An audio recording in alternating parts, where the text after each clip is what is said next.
remember.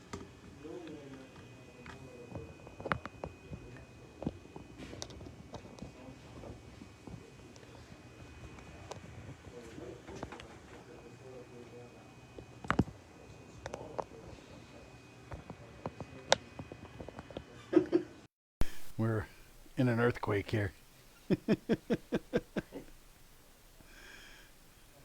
Go ahead and tighten that screw down a little bit. There you go. That'll keep it locked in place. Okay. And angle it down just a little bit. We're up just a little too high. There we go. Perfect. Right there. Okay. All right. Welcome, everybody. T350 show. We got all of our technical issues worked out. I hope everybody can hear. Let's do a sound check here real quick. Okay, we got sound. Good. All right. So, Josh is back with me again this week. You're going to start to become our regular guest here. I guess so. Yeah, I think you're going to be flying solo next week when me and Andy go down to South Carolina for a couple days to see a couple customers. We'll have to see what you want to do a show on here next week. Yeah, we'll have to get a little sheet or something I can read off of. I'm going to be stumbling through the whole thing. So last week we talked about AR-10s, building an AR-10 and some of the stuff you need to know and some of the pitfalls you want to watch out for. And one of the things we touched on briefly was the buttstocks and the difference in the different kinds of buttstocks and buffer systems that are available for the AR platform. And you may have heard us mention last week mil-spec and commercial. And we didn't really dive in deep on that, so we thought we'd take a little time here today and talk about buttstocks and the upgrades available to you and some of the different cool stuff you can do to make your rifle look a little cooler, a little better, and actually, and perform a little bit better, give you a little more accuracy. It's all about consistency with, your rifle and where you place your hand and where you place your cheek and where you look, where your eye relief and all these different things play into your accuracy. And a good buttstock can help with that, the placement of your face, your vision, your line of sight through the scope or through your iron sights. That buttstock can give you a good place to start, or it can give you a not so good place to start. We've all seen this, right? The standard mil-spec A2, sloppy, kind of ugly, very minimalist, very basic. There's nothing back. There's no padding. There's no nothing, right? And it serves its purpose. It has its... And it pinches your beard. And it pinches your beard, yeah. Your beard every time. That's my least favorite part. Yeah, if you have a long beard, it definitely pinches your beard. Hairs get caught in there, and you pull your face away, and yeah. So, and these things are easy enough to replace, right? This thing, that's how easy it comes off. Okay, you pull this down, slide it back on, and then the adjustability of the standard buttstock system on an AR is one of the things that makes it so cool, so useful, so nice. Josh having long arms, he can grab my rifle and he can click it open another notch or two, and he's got the length of pull that he needs. Maybe Myra wants to shoot my gun and she's got shorter arms, and she's going to collapse that stock down a little bit so that she's not stretching out. It's very adjustable for everybody from kids and small frame female shooters to tall long arm guys, and even tall long arm girls. Yeah, plenty of tall long arm girls out there too. So the taller you are, the longer you are, the more length of pull you need. And that's the nice thing about the adjustability of the buffer system and the stock system on an AR rifle. But, you're stuck with this ugly thing that comes on every AR. So, you want to upgrade. So the big thing you got to watch for is commercial versus mil-spec. And we have here a commercial buffer tube and a mil-spec buffer tube. So the three main differences from a mil-spec to a commercial is, one, the diameter of the tube itself. So with a pair of calipers, I'm going to measure the mil-spec, and we're at 1 inch 145. Okay, I'm going to measure the commercial tube, and we're at 1 inch 165. So the commercial tube is 20 thousandths bigger in diameter. If you have a pair of calipers, real easy to tell which one you have.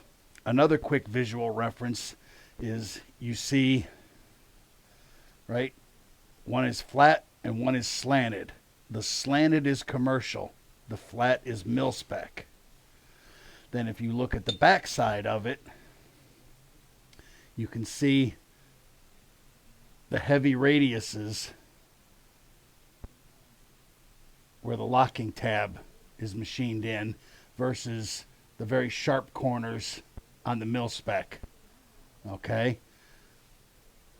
So, a little hard to see. I'm trying to move them around in the camera so you can see the big radiuses versus the sharp corners.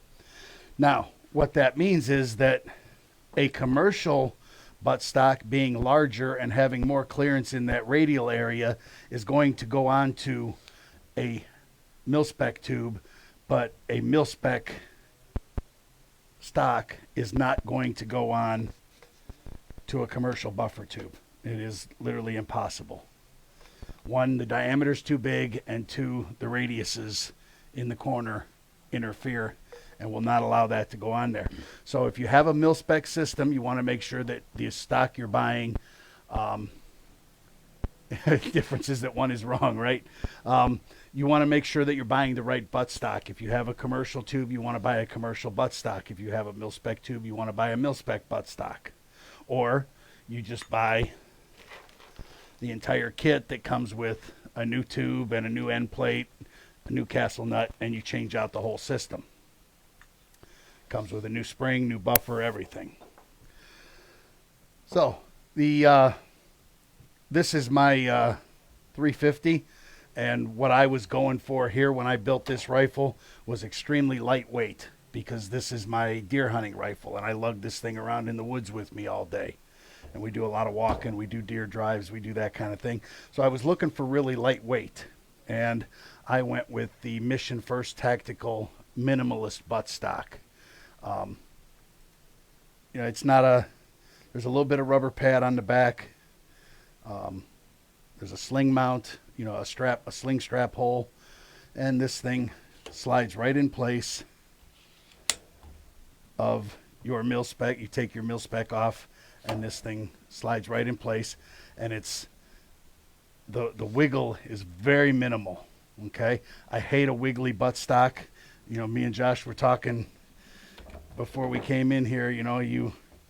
This thing, you put it on. It shakes, especially fully extended. Yeah, It's even worse. Yeah, you hear that? That's how much wiggle and slop there is. You can hear it. Okay, so in a minute here, I'm gonna show you a little trick. If you stick we got with a question. What do we got? I don't think it makes it any stronger. It's if it does, it's minimal. It's 30 thousandths bigger, so it's 15 thousandths per wall.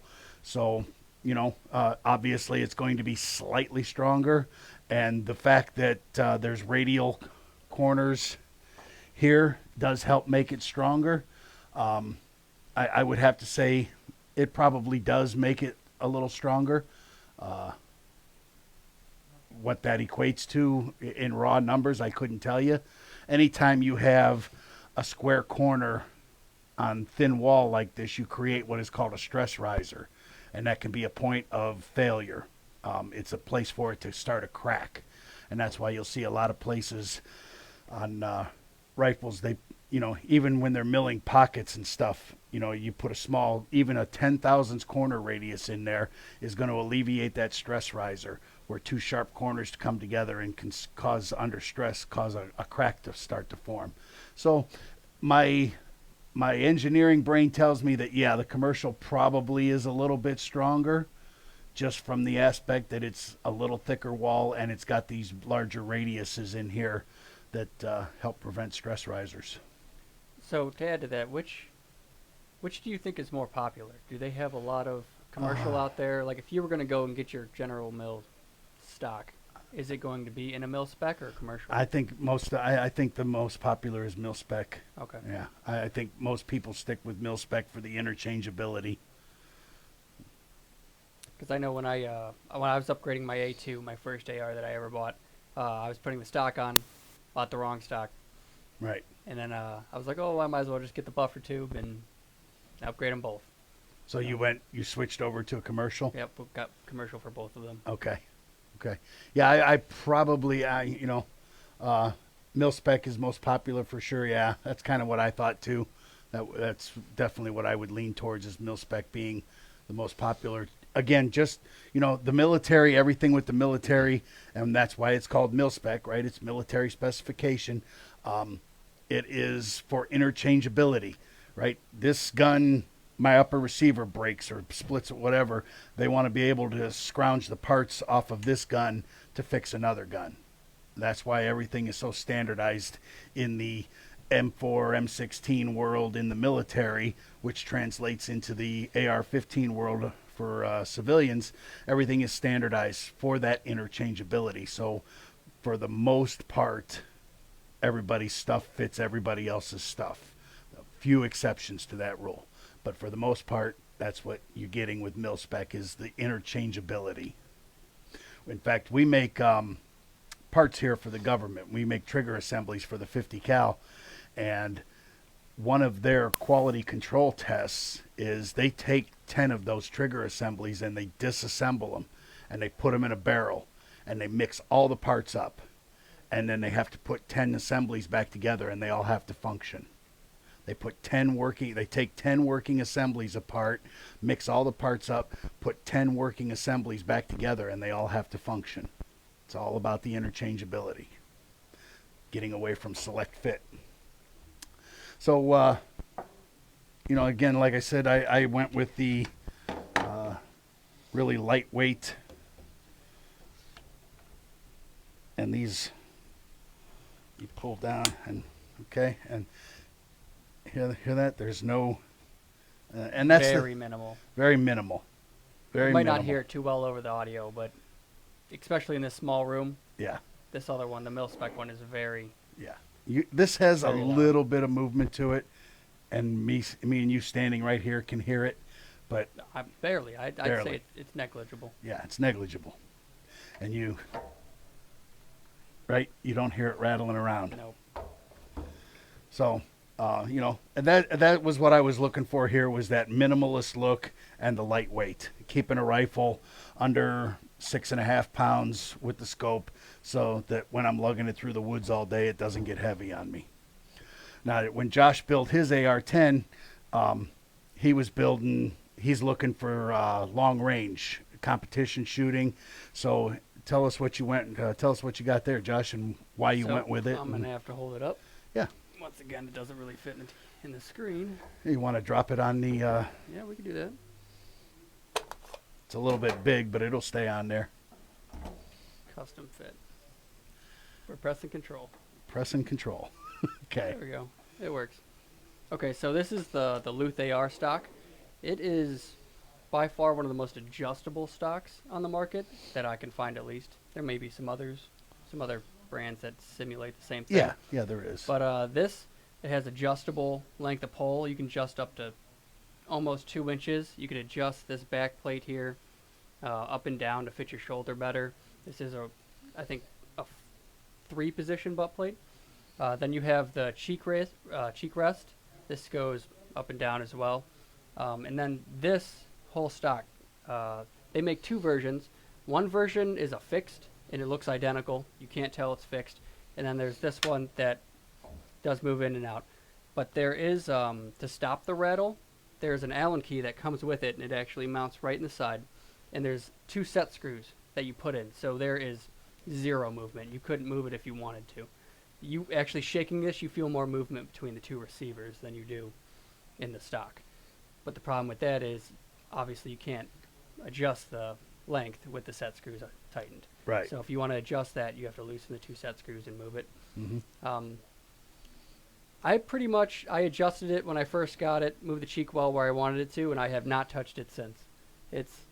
Everything's holds really well. Everything's quality material. It doesn't feel cheap at all. Nothing really shakes, wiggles. Right. And that's what, about $130, $150 somewhere in there, isn't it? It's been so long. I think the if you buy the whole rifle length system, it's like $200 and some, and that comes with the rifle length tube and the buffer. Yeah, and that's the kit I got. I think it was like $230, $240 Okay. when I got it. If you get the fixed one, it is a lot cheaper. I know you can knock $50 off of that just getting the fixed option. But then again, you only have 2 inches. inch to 2 inches of adjustment. You really lose the whole length of the tube. Mm-hmm. So this is what your long range competition. You're looking for that consistent sight picture where your cheek falls onto the stock. The adjustment stud. Yeah, that's you can set screw. You can drill a little hole and set screw in the A2 stock. You can Do this.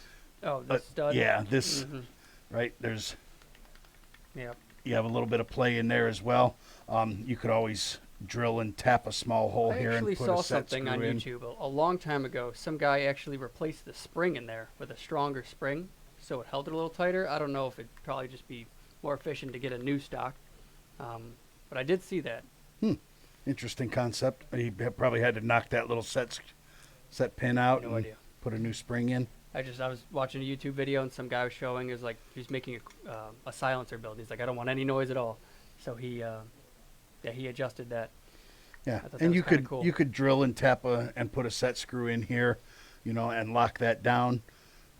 Again, like Josh said, once you do that though, without you lose your adjustability on the fly. right, you lose your on the fly adjustability. You have to stop, get an Allen wrench, unloosen your screws, and then adjust it, tighten the screws back down. So you lose that ability to toss your gun to somebody and have them slide the stock in real fast and go,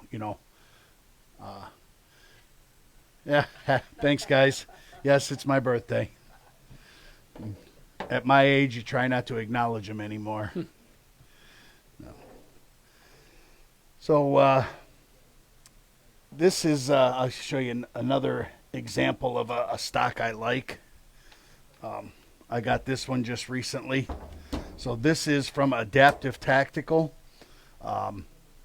It's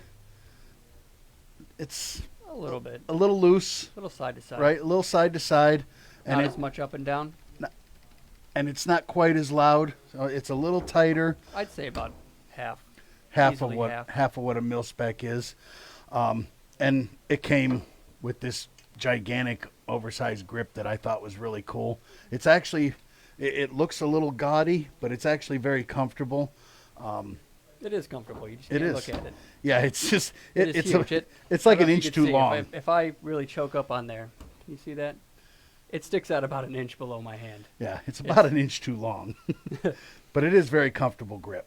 But this came as a set, the grip and the buttstock from Adaptive Tactical. I like this. It's got an ambidextrous sling point in it. You can pop the cap off of this side and to put an Allen wrench in here, undo the screw, and flip it around to the other side and put your QDSM sling point on the other side if you're a lefty. And then you just pop the cap back in with the little horse head on there. And the upgrade from that is if you had the standard stock, this is the only mount you have for a sling. Yeah. And it's kind of chintzy. Yeah. You have to go with like a D-ring. Right, or you thread it through, back Yeah. through, up and around, and weave it like you do a standard sling. I really like this Adaptive Tactical. There's a huge rubber pad on the back, probably gives you an extra inch, inch and a half on the length of pull, and it's very squishy. Right? It's got a lot of comfort to it. It really feels good in your shoulder, and not that these rifles have a ton of recoil, but it does take some of the felt recoil out of your shoulder as well. Yeah, the adaptive tactical is good stuff. I like it. I like the look, and they're not hugely expensive. This and this was, I think, 49. I caught it for $49.99 on sale or something Not like bad that. at all. Yeah, it wasn't bad. Wasn't bad at all. So, let me see. Oh, yeah, that's right. We were going to talk about how to. I don't want to get elbowed in the face here. Okay, and then, again, that's how you just pull down and slide it off.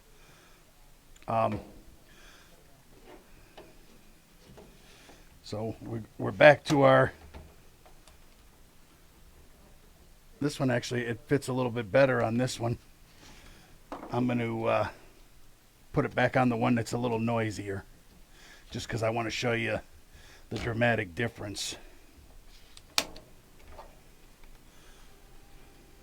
of how to, if you're going to stick with the mil-spec stock. Oh, and then I brought this one in. I haven't put it on anything yet. This is the SOP mod stock from B5.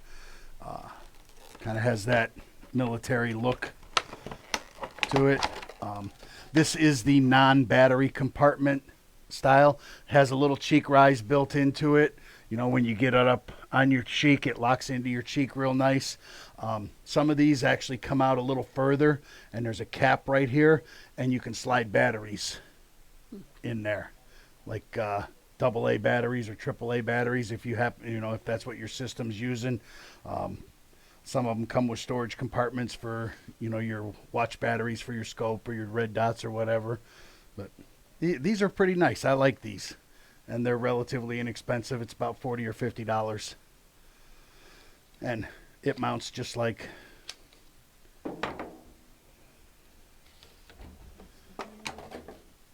Bravo 5. Bravo 5, B5, SOP mod. And they come in a variety of colors, grays, greens.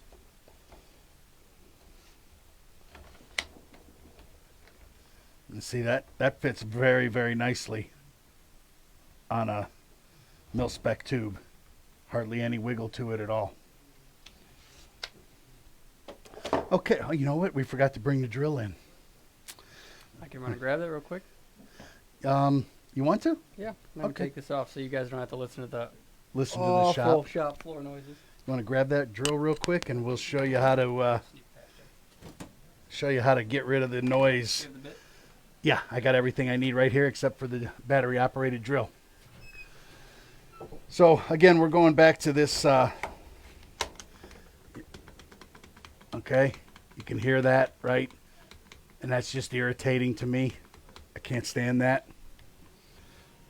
So the easiest thing to do is make a system like Josh has on his Luth AR here, where you put a couple of set screws in. Now, we have the luxury of having a machine shop here, so we can drill and tap, and we can do all kinds of stuff that, some guys don't have taps. I'm going to show you how to do this without necessarily having to have a tap. Okay? So what I did was I got a couple of little 632 set screws here, and the major diameter on those is 125. So what I did was I got a drill that is about 109. Okay, it's about 15 thousandths smaller. And what I want to do is, I don't necessarily need a tap to thread those holes. I'm going to make the screw actually act as the tap. Okay, so I'm going to find a place here on the side, and I'm going to kind of hide them here in this little notch, and I'm going to put it forward so that when this is in the extended position, I still can lock it in, and when it's in the collapsed position, I can still lock it in. Okay, so I'm just going to real lightly in the corner I'm going to drill a little hole right there. And I'm going to drill a little hole right there. And don't do this on the gun. You'll Don't do. drill right into your buffer tube. And Yep. You don't want to do that. You don't want to do that. Always remove this, right? Okay, so, I don't know if you can even see the little hole that I drilled in there. I can probably get it a little closer. Maybe. Yep, Oh, yeah, there right you go. You saw a little bit of air through there. It's so much like I can't tell which way I'm going. Yeah, Yeah, it's there. it's there. Okay, so now being in a machine shop, like I said, this is where I would take a tap and run a tap in there and tap the holes, right? So by drilling the hole a little larger than I would with a standard tap, what I'm going to do is use the actual screw, because this is just plastic and I can get away with that.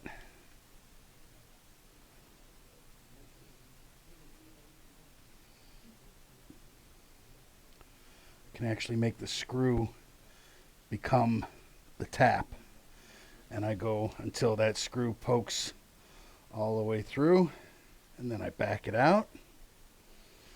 Now that I've created a little burr in there, I'll scratch it out, and then I'll do the same thing on the other side.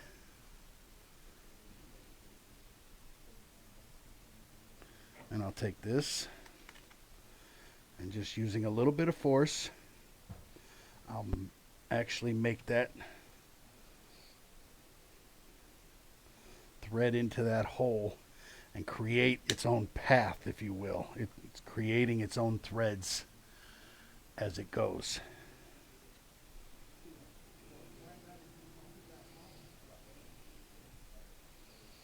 Okay.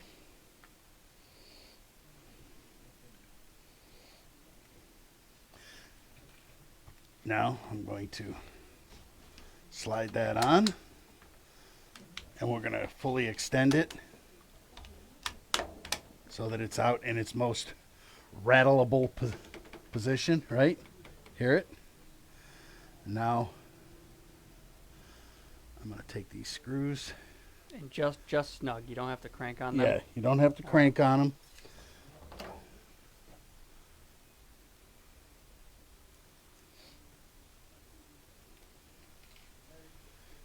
And it's gone. It's completely, I mean, it's the tightest buttstock of any we have here now, probably next to that Luth AR. It's completely tight. Again, you do lose your ability to, on the fly, adjust this thing. Now, if I want to adjust it, Josh is ducking out of the way because I'm flagging him. You do have to loosen the screws.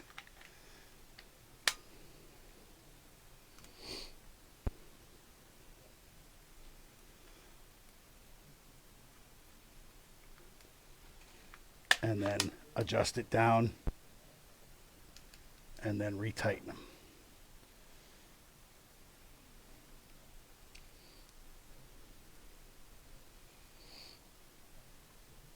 And they're below the surface, so they're not catching on anything, and you have a completely tight buttstock now. And I know just from watching other people do this as well, another common spot to do it is right here in the bottom. Yeah. That way, well, I can't show you now, but on here you have the thickest part of the metal. That's what you're clamping on. That way you don't accidentally push in on your buffer tube.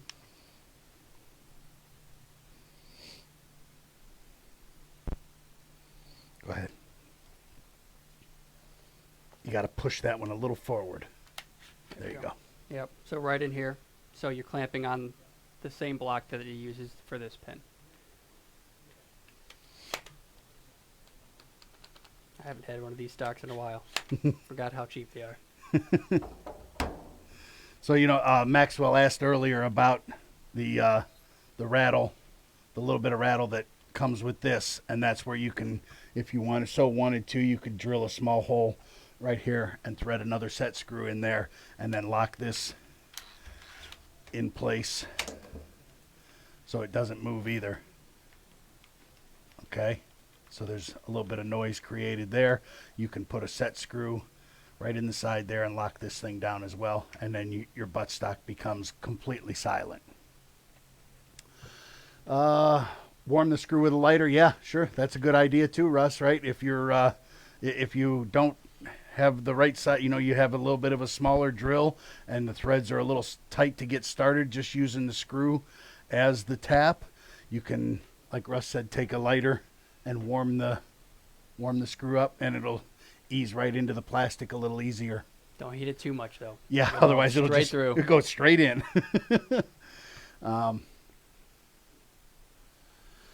Yeah, there's no cheek rest here, right? There's no cheek comb, cheek riser, whatever you want to call it there. That is just a stock, right?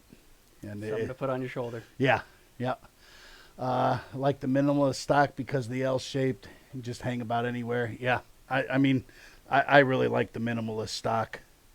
They make one It's very light too. Yeah, they make one now that it's not adjustable like this, but it's actually just basically this, and it just slides over the end and it set screws on, so it's not adjustable, but it's lightweight. It weighs a couple of ounces. What's this thing weigh? 5-6 ounces maybe? I couldn't even measure it. Maybe. It's well under a pound. Yeah. Oh yeah. Well under. Well under half a pound. Yeah. So, buttstock is a quick, easy upgrade, especially for looks, going from this to something like this, or the SOP mod, even the adaptive tactical, the Luth. It drastically changes the look of your gun, and it also gives you quite a bit of functionality. And it will make you a better shooter because of the consistency of the placement of your face in relation to your line of sight based on whatever optics or iron sights you're using. And that's what it's all about. The consistency of, where you place your hand every time and where you place your face, everything as you line up. Because no matter what sights you use, nothing is truly parallax free. There's nothing that gives you zero parallax. There's a lot of good stuff out there that really minimalizes the parallax with the focal planes of scopes and the different things they do with them now. But there's always a little bit of parallax. And anything you can do to consistently have the same sight picture every time is going to make you a better shooter. Loop side of Velcro. Oh, yeah. I've also seen guys take a little tape and run a bead of tape down both sides of this and then slide their stock on to help take up some of the play. Doing some fun stuff. See if this fits on your gun, because this should come off just as easy as a general stock.